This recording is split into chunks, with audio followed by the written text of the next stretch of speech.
नमस्कार मित्रों। खेल और खिलाड़ियों की आवाज़ खेल पथ में आपका हार्दिक स्वागत है। मित्रों, उत्तर प्रदेश के प्रशिक्षक, अंतर्राष्ट्रीय खिलाड़ी इस बात की प्रतीक्षा कर रहे हैं कि कब खेल निदेशालय उन्हें सौगात देगा। उम्मीद है कि नव वर्ष में खेल निदेशालय उत्तर प्रदेश प्रशिक्षकों, अंतर्राष्ट्रीय खिलाड़ियों और वर्तमान में उत्कृष्ट प्रदर्शन करने वाले इंटरनेशनल खिलाड़ियों को सौगात देगा। खेल निदेशालय के आला अधिकारियों ने पिछले कुछ महीनों में उत्तर प्रदेश में खेलों के उत्थान की दिशा में बहुत अच्छी घोषणाएं की हैं। मसलन अंतर्राष्ट्रीय खिलाड़ियों को राजपत्रित अधिकारी बनाना, अंतर्राष्ट्रीय खिलाड़ियों को प्रशिक्षक बनाना और अदालत से प्रशिक्षकों की भर्ती प्रक्रिया पर रोक हटने से जो प्रशिक्षक वर्ष 2020 से घर बैठे हैं उनको सेवा में लेने का मार्ग प्रशस्त हो गया है। अदालत से जैसे ही प्रशिक्षकों की भर्ती प्रक्रिया पर रोक हटी, उसी दिन से उत्तर प्रदेश के घर बैठे प्रशिक्षकों की बाँछें खिल गई हैं। हर प्रशिक्षक ये सोच रहा है कि कब उसकी नियुक्ति होगी। जाहिर सी बात है, जो प्रशिक्षक लंबे अरसे से घर बैठे हों, उनकी परेशानी का सहज ही अंदाज़ा लगाया जा सकता है। कुछ प्रशिक्षक इसलिए खुश हैं क्योंकि जो मानदेय उन्हें प्रतिमाह 25,000 रुपये मिलता था, मुश्किल के इस दौर में जो प्रशिक्षक खेल प्रोत्साहन समितियों के माध्यम से काम कर रहे थे, उनको बमुश्किल 10,000 रुपये ही मानदेय मिल पा रहा था। अब उम्मीद बंधी है कि उनकी गाड़ी पटरी पर लौटेगी। खेल निदेशालय के आला अधिकारी, खासकर अपर मुख्य सचिव खेल नवनीश सहगल ने जब से पदभार संभाला है, तब से हर दूसरे चौथे दिन उत्तर प्रदेश में खेलों के उत्थान की कोई न कोई घोषणा किए हुए है। नवनीश सहगल पर लोगों को यकीन है। लोग मानते हैं कि सहगल साहब जो कुछ कहेंगे वो जरूर करेंगे। अब जिन अंतर्राष्ट्रीय खिलाड़ियों को राजपत्रित अधिकारी बनाने की पहल खेल निदेशालय ने की है, वह खिलाड़ी भी प्रतीक्षा कर रहे हैं कि कब उन्हें अवसर मिलेगा। इसी तरह से कुछ दिन पहले सहगल साहब ने जो अंतर्राष्ट्रीय खिलाड़ी उत्तर प्रदेश में रहे हैं, उनकी सेवाएं आवासीय खेल छात्रावासों में लेने का संकल्प दोहराया है।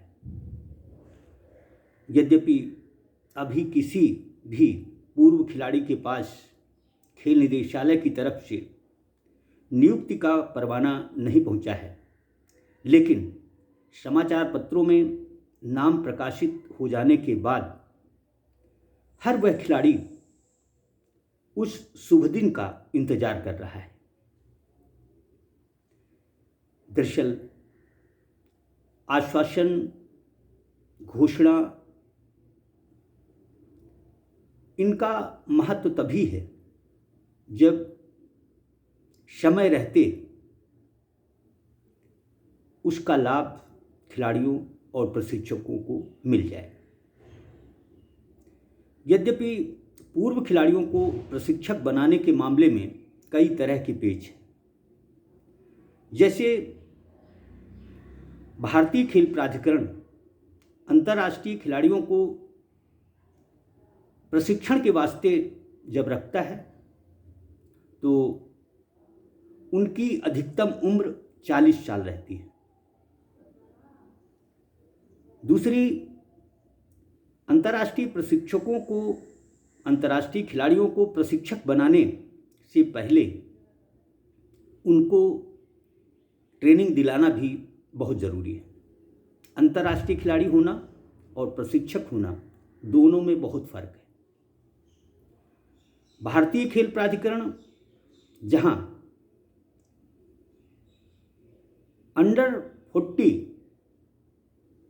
के अंतर्राष्ट्रीय खिलाड़ियों को प्रशिक्षण के वास्ते रखने की कोशिश करता है या रखता है, वहीं खेल निदेशालय उत्तर प्रदेश ने जिन 12 नामों की घोषणा की है उनमें कई अंतर्राष्ट्रीय धुरंधरों की उम्र 60 से ऊपर है। सोचने वाली बात है कि जो लोग 60 से ऊपर के हैं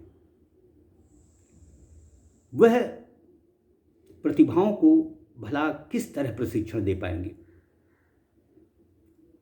जो स्वयं शारीरिक रूप से लाचार होंगे वह सिर्फ अपना अनुभव शेयर कर सकते हैं, प्रशिक्षण देना उनके बस की बात नहीं होगी।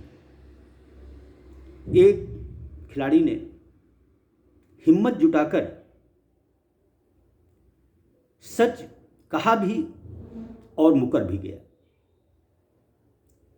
दरअसल उस खिलाड़ी के मुकरने की मुख्य वजह है कुछ अन्य खिलाड़ियों की नाराजगी थी।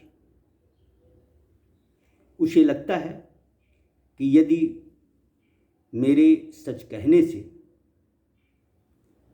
किसी का भला नहीं हुआ तो वह पानी पी करके अपशब्द बोलेगा। जो भी हो, ये है उसकी आत्मा, भावना और उसके अपने निर्णय हैं। जबरदस्ती किसी से सच कहलवाना आसान नहीं है। जो भी हो,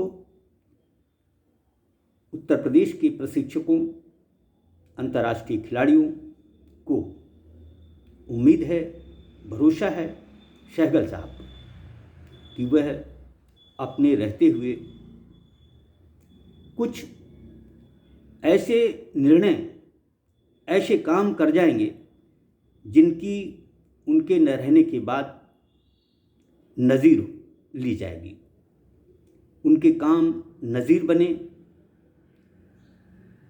खेल आगे बढ़ें, खिलाड़ी प्रोत्साहित हों, उत्तर प्रदेश खेलों में उत्तम प्रदेश बने, यह हर व्यक्ति चाहता है और बढ़ना भी चाहिए।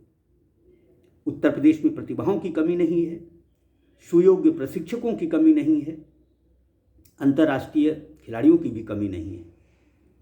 ज़रूरत है उनके सही प्रोत्साहन की, उनको समय से रोजगार मिलेगी। अदालत से प्रकरण जिस दिन खेल निदेशालय के पक्ष में गया है, सच मानिए उस दिन से मार्च 2020 से घर बैठे प्रशिक्षक खुशी के अतिरेक में बह रहे हैं।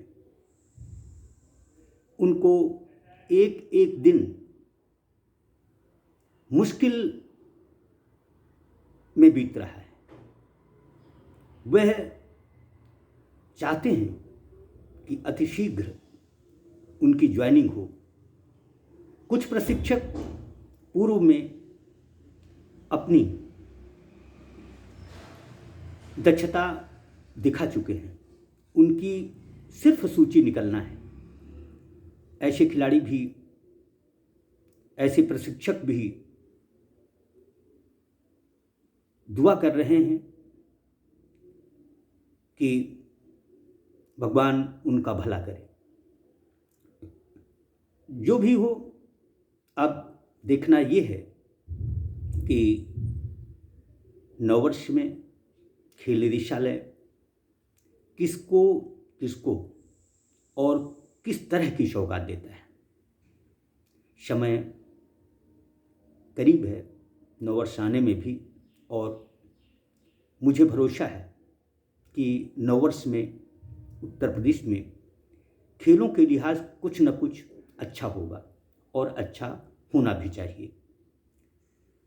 मैंने कहा कि सहगल साहब यदि कुछ कर गए तो कर गए, वरना फिर जैसे चलता रहा है वैसा चलेगा। जय हिंद, जय भारत।